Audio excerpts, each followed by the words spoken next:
Samir? Nope, we'll go back. Hey, Lauren, nice to see you. Hi, thanks. So the State Department spokespeople have been saying from the podium, for a long time now, complaining about Russian airstrikes on members of the opposition, and asking the Russians to refrain from striking on groups that are intermingled with al-Nusra. Has that position changed? No. Is that going to change?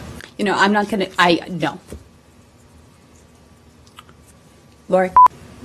Kind of a follow-up to my previous question. Are Ahrar al-Sham and Jaish al-Islam considered part of Nusra or part of the opposition? So our position on Nusra, which is part of the UN designated group, is that they are not party to the cessation of hostilities. Jaish al-Islam, they are not designated on that UN group. Nick?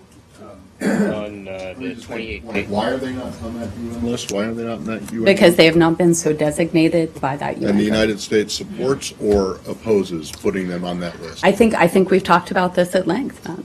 But again, so you go back to the point where you're saying, well, they're not covered, or they are covered by the cessation of hostilities because they're not on that UN list. But the reason that they're not on that UN list is that you oppose them being on that UN list. We've also talked about the importance of groups like this to disassociate themselves, Right. to move apart, to not then- intermingle, to not be aligned there. Right, okay. And that's something we continue to have these very robust conversations. And some of the opposition commanders today, in response to reports about the proposal, Yeah.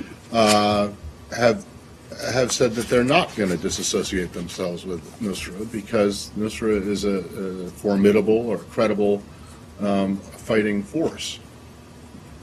So clearly, I mean, you've been talking to them about, and their direct sponsors, for months about disassociating themselves and getting themselves away, and they haven't done it, and they won't. They say they won't do it. So I guess our focus is that these two particular groups are not our biggest focus on this. We understand. We understand there's intermingling. We understand because we've spoken to them. We will continue. We're not saying, no, it's not a problem. But we're also very focused on the situation on the ground right now in Syria. Nick?